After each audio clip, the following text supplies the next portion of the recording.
Welcome back, everyone, to another deep dive.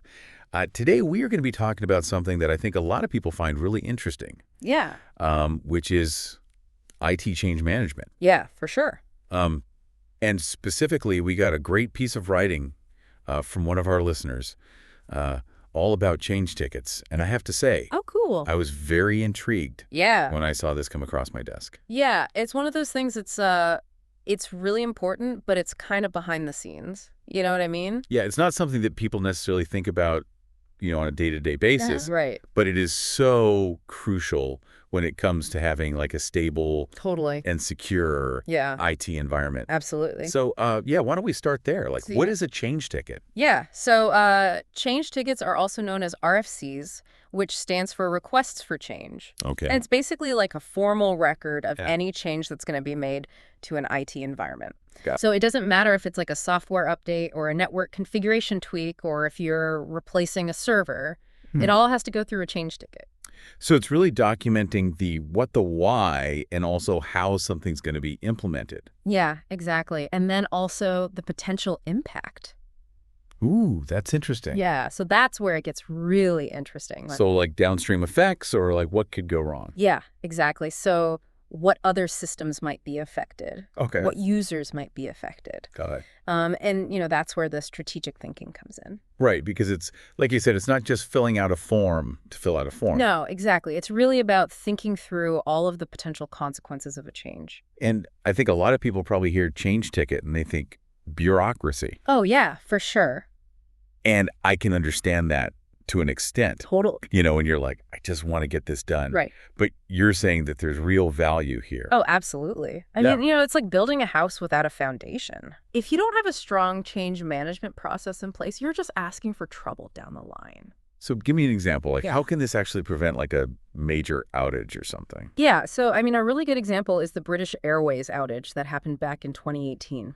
Oh, yeah. So, they had this power surge, Okay. and it ended up leading to a huge IT failure. Wow. Hundreds of flights were grounded. Oh, gosh. It cost them millions of dollars. I remember this being like a huge news story. Yeah, it was a really big deal. And, when they investigated what happened, it turned out that inadequate change management processes Oh, wow. were a major contributing factor. So they basically like didn't have the right procedures in place. Exactly. And that's why change tickets are so important. I'm guessing that this isn't just about preventing outages, though. No, not at all. I mean, security is another huge concern. Of course, yeah. And change management can play a really important role in keeping systems secure. How so? Well, when you have a well-defined change management process in place, Yeah. you're basically building in a security check Okay. for every change that's made. Interesting. So before any change goes live, Mm-hmm. security experts can look at it. Okay. They can analyze it, and they can identify any potential vulnerabilities. So you're catching those weak points before they can even become a problem. Exactly. It's like a proactive security audit. It is, yeah. That's really cool. Yeah, and another benefit of change tickets is that they make troubleshooting a lot easier. Yeah. I could imagine how that would be a pain. Oh, yeah. I mean, imagine trying to figure out what's wrong with a system Yeah. when you have no idea what changes have been made recently. Right. It would be a nightmare. That sounds like a nightmare, yeah. Yeah, so change tickets provide this audit trail. Okay. So you can see exactly what was changed, who authorized it when it was changed. So no more late nights trying to figure out who did what. And it's not like every change has to be treated with the same level of scrutiny. Right, so that's where different change types come in. Okay, tell me about that. So, there are some changes that are pretty low risk, Yeah. like resetting a password. Right. So those might fall under a category called standard change. Got it. And they can follow a pretty streamlined, pre-approved process. Okay. But then there are other changes that are much more complex and risky. Yeah, like upgrading a core system or something. Exactly. So those would be classified as a normal change. Okay. And they would require a much more rigorous review and approval process. And so how are all these different change types actually managed in the real world? That's where ITSM platforms come in. Okay, so what is an ITSM platform? So ITSM stands for IT Service Management. Okay.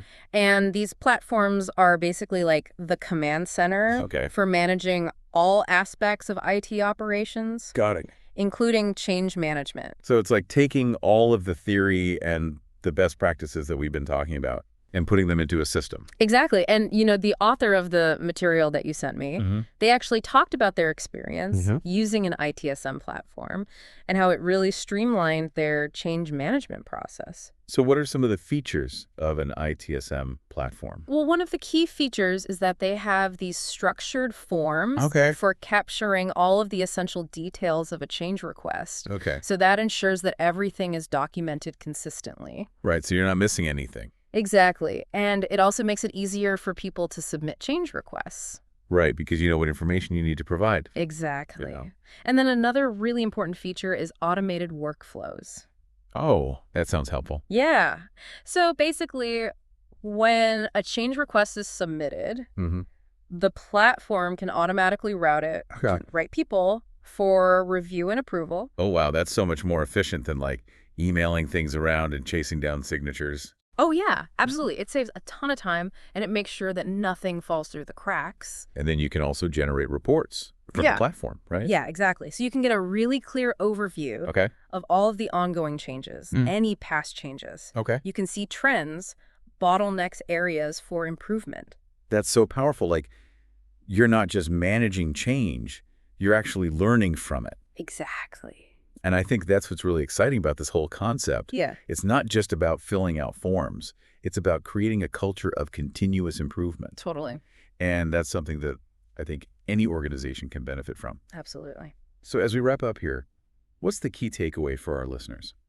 I think the biggest takeaway is that change tickets aren't about bureaucracy. Right. They're about building a stable, secure, and efficient IT environment. Totally. And they're really the foundation for smooth sailing. Yeah.